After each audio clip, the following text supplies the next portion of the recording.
ስለ በዓታ ጉዳይ ይመለከተኛል የሚለው በመላው ዓለም ያለ ሰው ሁሉ በእርግጥ የማይመለከተው ሰው የለም። ኦርቶዶክስ ሆኖ እንኳንስ ኦርቶዶክስ ሆኖ ኦርቶዶክስ እንኳን ባይሆን ሀገራዊ የሆነ ሰው ኢትዮጵያዊ የሆነ ሰው ይሄ የኢትዮጵያ መነሻ ህገ መንግስት የተረቀቀበት ስፍራ እዚህ ስፍራ ነው። በተመከረው ምክር የግብጽ ሲኖዶስ ወይንም ደግሞ ጵጵስና በሲኖዶሱ ከግብጽ ይመጣ የነበረው ኢትዮጵያ ራሷን ትቻል ብለው አጼ ኃይለ ሥላሴ የሰሩት እዚህ ቦታ ካሉ ሊቃውንት ጋራ በተመከረው ምክር የተሰራ ስራ ነው። እዚህ በተገኙ በነበሩ ሊቃውንት መክረው ነው ያንን ወይሲሙ ሊቀ እማይምራን ይሆሙ ተብሎ ከራሳቸው ሰው መሾም አይጠበቅባቸውም ኢትዮጵያውያን የሚባል ታሪክ የተቀየረበት ቦታ ነው በዓታ ማለት የበዓታ ትምህርት ቤት ማለት።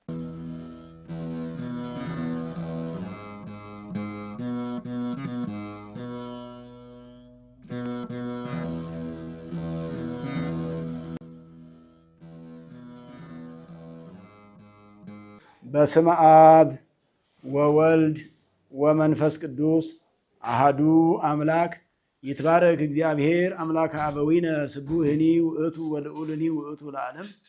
የተወደዳችሁና የተከበራችሁ የእግዚአብሔር ቤተሰቦች የእመቤታችን የቅድስት ድንግል ማርያም በዓታ ለማርያም ወዳጆች እንደምን ከረማችሁ ሰነበታችሁ።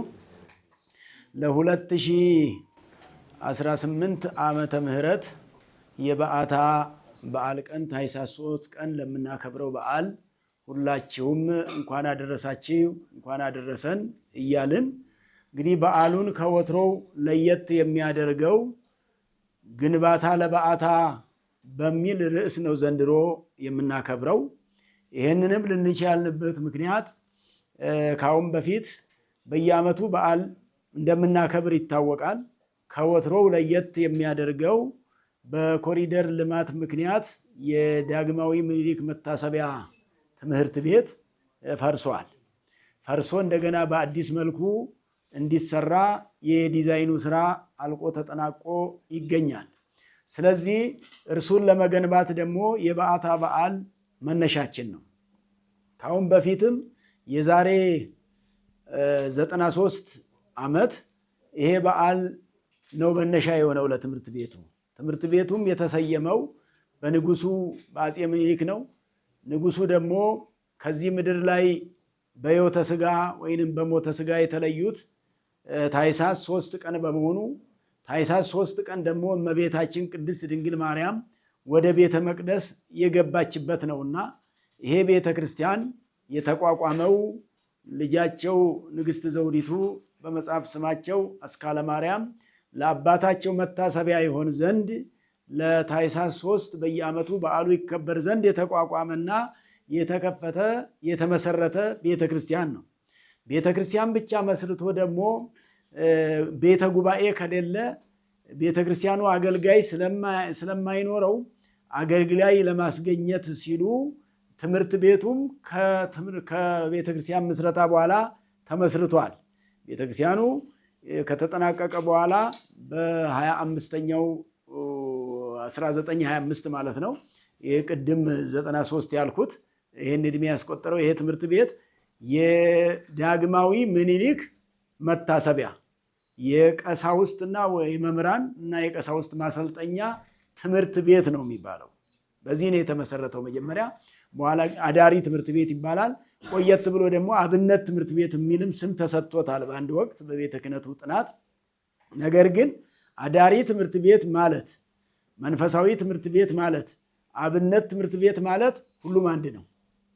እነዚህ 8 ጉባኤያት ወይንም 9 ጉባኤያት የሚሰጡበት ነው። ከንባብ ጀምሮ አቡጊዳ ቆጥሮ መልእክተ ዮሐንስ ቆጥሮ ዳዊት ንባብ ተምሮ ዜማ ተምሮበት ቅዳሴ፣ ቅኔ፣ ትርጓሜያቱን፣ ብሉያቱን፣ ሐዲሳቱን፣ ሊቅ፣ አቋቋም፣ ድጓ እነዚህን ሁሉ በአንድ ቦታ የሚያገኙበትና የሚማሩበት አገልጋዮቹ እዚህ እየፈሩ ወይንም አገልጋዮቹን እያፈራ ለቤተ ክርስቲያን የሚያበቃ ነውና ይሄ ወደ 100 ዓመት ገደማ አገልግሎት ሰጥቷል። አባቶቻችን ይሄን የሰሩት ለትውልድ ነው። ለትውልድ በመስራታቸው ብዙ ትውልድ በዚህ ውስጥ ተገኝቷል። ይሄን በዚህ የተገኘውን ትውልድ ደግሞ እኔና እናንተ በዚህ ዘመን በመላው ዓለም ያላችሁ በየትም ቦታ የሚገኘው የበዓታ ወዳጅ ይሄን ሊያተኩርበት የሚገባው እኛ ዛሬ የአባቶቻችን ስራ ወርሰን ሰርተን እንደ አባቶቻችን ለትውልድ ልናስረክብ ነው። ስለዚህ ለትውልድ ለማስረከብ የሚቻለው ደግሞ ሁሉም ሰው በሚችለው ነውና ገንዘብ ያለው በገንዘቡ፣ ሙያ ያለው በሙያው፣ ማቴሪያል ያለው በማቴሪያል፣ የሚጸልይ በገዳማት ያሉ ሁሉ በጸሎት ማገዝ የሚችሉት ሁሉ እዚህ ላይ እንዲተባበሩና እንዲያግዙ ነው። በዓሉን የምናከብረው በግንባታ ነው ለማለት ነው። የበዓሉ አከባበር ግንባታ ለበዓታ በሚል ርዕስ ከህዳር 27 ጀምሮ እስከ ታኅሳስ 3 ቀን ድረስ 7ቱን ቀናት ይሄን ብቻ በአእምሯችን እያመላለስን ገንዘብ ያለውም እየመጸወተ እየሰጠ እንግዲህ እንደተባለው ለእግዚአብሔር የሚሰጥ ይቀበላል እንጂ ሰጪ አይደለምና ለእግዚአብሔር መስጠት እንድትችሉና እንድትገነቡ በዓሉን ከግንባታ ጋር እንድታከብሩ ለማለት ማሳሰብ እወዳለሁ። እግዚአብሔር ጽዮንን ይገነባታል። መዝሙረ ዳዊት 101ኛው ላይ ከቁጥር 16 ላይ የምናገኘው ኃይለ ቃል ነው። እንግዲህ ዳዊት ስለ ህንፃ ግንባታ አብዝቶና አስፍቶ አምልቶ ሲናገር የተናገረው ኃይለ ቃል ነው። ቅድም ሁሉም ባለሙያዎቹም እንደ ሙያ የህንፃን ሙያ፣ የገዳሙን ፍላጎት፣ የትምህርት ቤቱን ፍላጎት እንዴት እንደገለጹት እንዴት እንደደከሙበት ሰምታችኋል። ከዚያም ደግሞ ውል ተቀባዩም ውሉን በምን አይነት እንደተቀበሉ ቤተክርስቲያኗ ውል ሰጪ ናት። እነሱ ደግሞ እሜጅ የተባለው ድርጅት ውሉን ተቀብሎ የሚሰራ ነው፣ እንግዲህ የሚያከናውን ነው። እንግዲህ በዚህ ላይ በይበልጥ እንደው የገዳሙ ማህበረሰብ መምህራንም ደቀ መዛሙርትም በሙሉ በዚህ መርሃ ግብር ላይ በጣም ሊመሰገኑ የሚገባቸው አካላት አሉ። ሁላችሁም ሊቃውንቱም ካህናቱም በጸሎት እንደምታግዙ ይታወቃል። ይህንን ፍላጎት ደግሞ ለዚህ ግንባታ መነሻ ፍላጎታችሁን ለዚህ ለገዳሙ የልማት ኮሚቴ ቴክኒክ አማካሪ በመግለጻችሁ የቴክኒክ አማካሪ ኮሚቴው ፍላጎትን አስተካክሎ ጨረታ በማውጣት ተጋባዦችን ወይንም ተጫራቾችን በመጋበዝ የተለፋው የተደከመው ብዙ ነው። ከዚያም ቀጥሎ የጨረታ ኮሚቴ ደግሞ እንደ ሰበካ ጉባኤ እንደ ልማት ኮሚቴ በጋራ በማቋቋም የሀገረ ስብከታችን አዲስ አበባ ማለት ነው ተወካይ ባለበት የአራዳ ክፍለ ከተማ ተወካይ ባለበት ጨረታው ተካሂዷል። ይህን ሁሉ ሲያደርጉ እነ ኢንጂነር ይስሐቅም ሌሎችም አብረው ያሉት ሁሉ ሌሊት እንቅልፍ በማጣት የተሰራ እንጂ ያ ጨረታው በአየር ላይ 1 ወር ሙሉ ሲቆይ እነሱ ረፍቶ አልነበራቸውም። ያለ እረፍት ነው ሲሰሩ የነበረውና የራሳቸውን ጊዜ በመቆጠብ ስራቸውን በመታገስ ቤተሰባቸውን ብዙ ነገር እያሳጡ ይሄንን 3 ወር አካባቢ የሚሆን ጊዜ ብዙ መስዋዕትነት ከፍለዋልና ለቴክኒክ አማካሪ ክፍሉ እንደው እግዚአብሔርን ብታመሰግኑ በጣም አሳስባለሁኝ። ምክንያቱም እነሱ ሙያቸውን ባይቸሩ ወይንም ባይሰጡ ይሄን ድርጅት ማግኘት አይቻልም። ወደዚህ ደረጃ የተደረሰውና ወደዚህ ቀን የተደረሰው እነሱ ስለሰሩ ነው። የቤተ ክርስቲያን ስራ የራሳችን ስራ ነው ብለው ትኩረት ሰጥተው በመስራታቸው የተከናወነ ነው።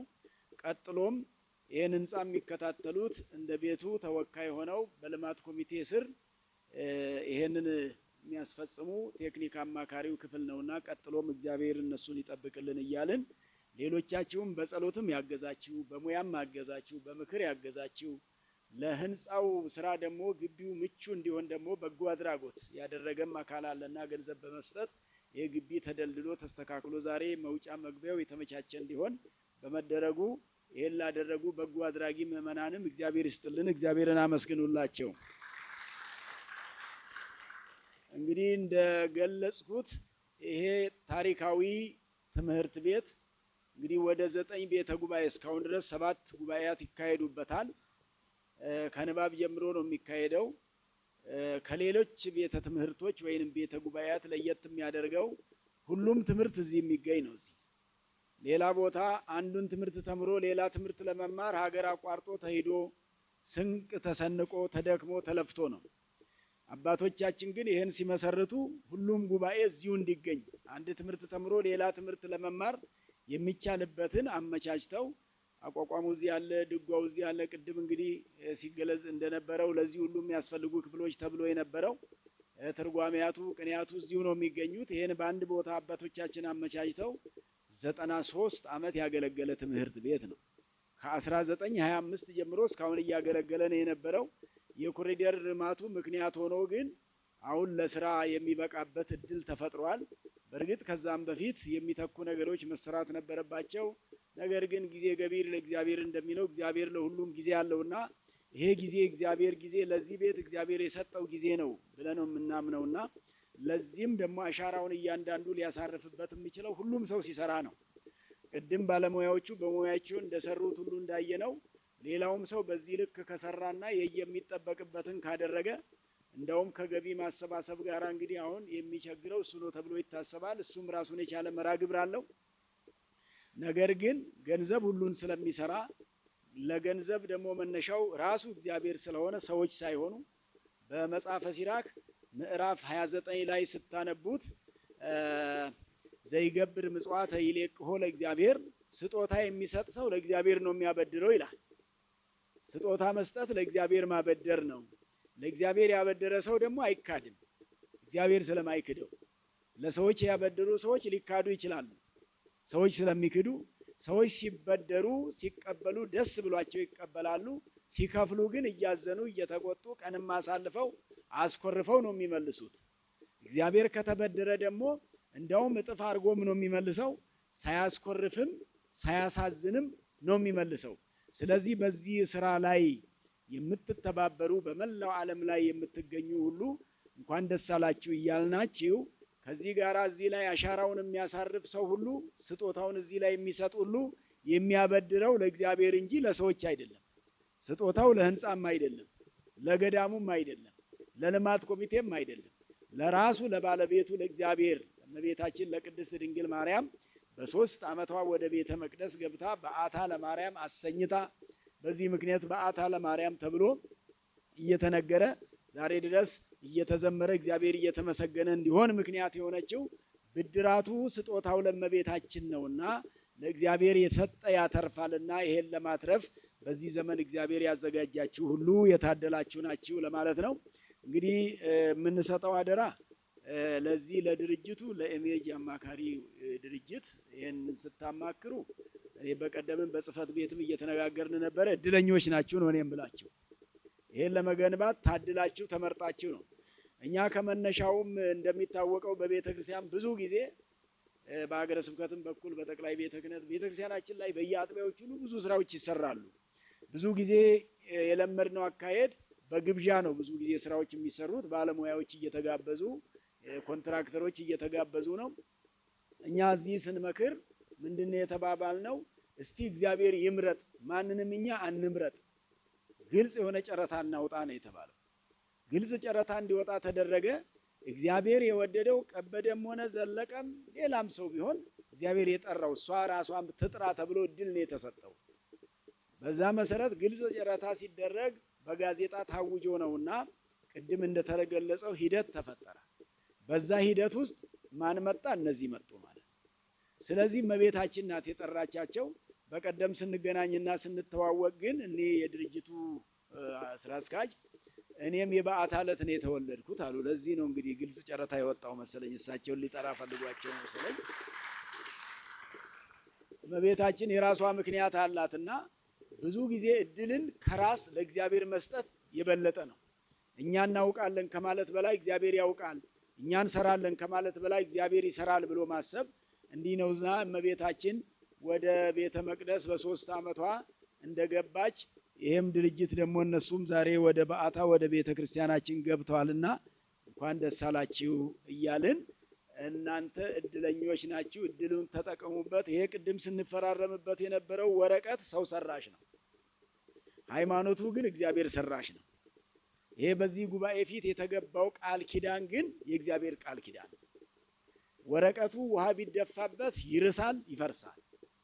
እሳት ቢያቃጥለው ይቃጠላል፣ እሳት ቢነካው አይኖርም ማለት ነው።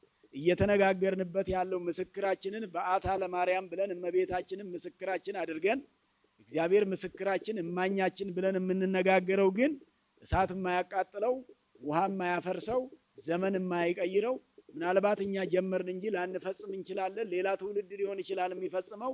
ለሚፈጽመው ትውልድ የሚሰራ ውል ነው ማለት ነው።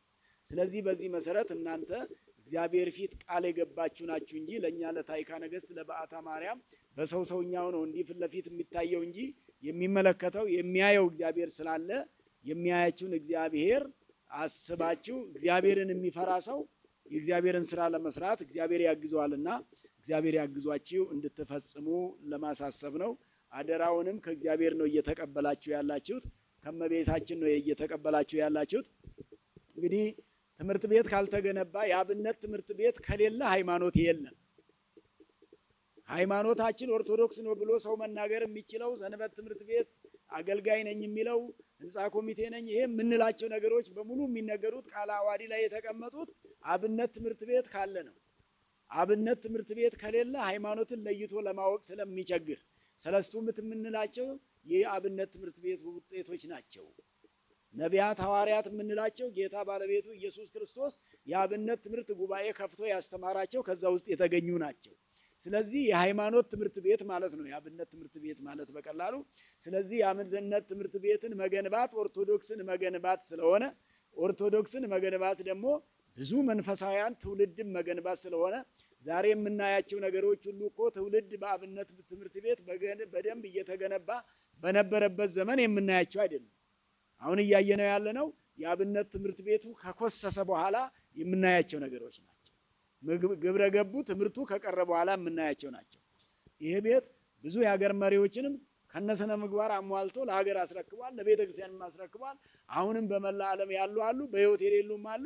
ስለዚህ የአብነት ትምህርት ቤትን መገንባት ትልቁ የሃይማኖት ግንባታ ትልቁ የትውልድ ግንባታ ስለሆነ ይህን ግንባታ ለመገንባት እናንተም ይሄን ለማማከርና ለማሰራት ስለታደላችሁ እግዚአብሔር መርጧችኋል። እንኳን ለዚህ ቀን አደረሳችሁ እያልኩኝ እንግዲህ በገዳሙ ያለነው ማህበረሰብ ልዩ መራግብር አዘጋጅተናል። ያዘጋጀነው መራግብር ከፊታችን ቅዳሜ ጀምሮ ከህዳር 25 27 ጀምሮ 27 28 29 30 ከወዲያኛው ደግሞ ታኅሳስ 1 2 3 እስከ በዓታ በዓል ድረስ ለሰባት ቀናት ግንባታ ለበዓታ የሚል መራግብር ነው ያለን።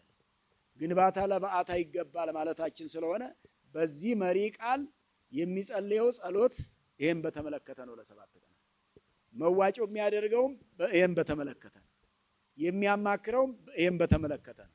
ስለዚህ ይሄን አስመልክተን ይሄን ሰባት ቀን እንዲያሰብን በዓሉ ላይ እንድረስ።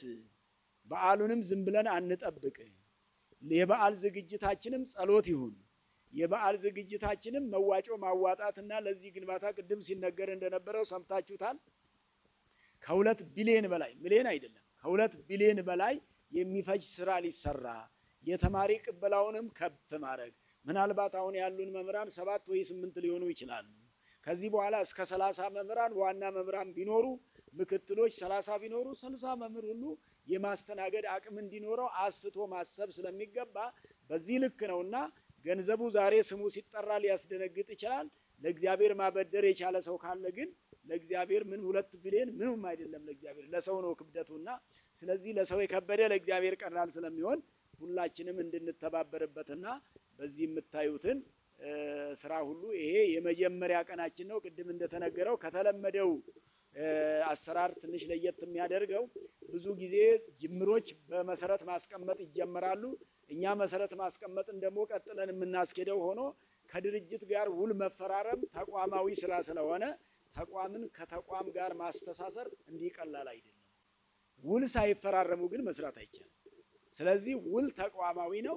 ያ ደግሞ እንዲሁ መሰረትና ታሪክን ይዞ ለመሄድ የሚሰራ ስለሆነ ይሄ ትልቅ ታሪክም ስለሆነ በታሪክነቱ እንድትመዘገቡት ነው። እግዚአብሔር የተመሰገነ ይሁን። በጋራ እግዚአብሔርን እናመስግን። በመጨረሻ በእውነት በሚዲያችሁ ይሄን ስራ ለማስተጋባትና ዓለም በሙሉ እንዲሳተፍበት የመጣችሁ የሚዲያ ስራ አስኪያጆች፣ ባለቤቶች፣ ሰራተኞች ከቤታችን ሚዲያ ጀምሮ ዋናው የኢትዮጵያ ኦርቶዶክስ ተዋሕዶ ቤተክርስቲያናችን ሚዲያ አለ። ከዛ የአዲስ አበባ ሀገረ ስብከት አለ። ከዛ ደግሞ ብዙ ሶሻል ሚዲያዎች አሉና ሁላችሁንም በጣም ከልብ እናመሰግናለን። ምክንያቱም ዛሬ ነገሮች በሚዲያ ነው የሚሰሩት። ሚዲያ ላይ ነው ነገሩ ሁሉ ያለው፣ አየር ላይ ነው ያለው። ከመሬት ወደ አየር ወጥቷልና ጊዜውን እየዋጁ ጊዜውን እየተከተሉ መሄድ መልካም ስለሆነ ነው። በእውነት ሁላችሁም የቤተክርስቲያን ልጆች ስለሆናችሁ የበዓታ ብለን ስንላቸው ብዙዎቹ አስተባባሪዎች ሁሉ እናስተባብራለን። ሌሎች ይህን እያስተባበሩ ሚዲያውን አስተባብረው ዛሬ እዚህ በዚህ ልክ እንዲገኝ ያደረጉ የሚዲያዎቹ አለቆችም አሉና እነሱ ይሄንን ሌላ ቦታ ቢጠቀሙበት ብዙ ዋጋ ያገኙበታል፣ ከእግዚአብሔር እናገኝበታለን ብለው ነው በነፃ እያገለገሉ ያሉትና እግዚአብሔር ይስጥልን፣ በረከት ያድልልን፣ ጸጋውን ያብዛልን።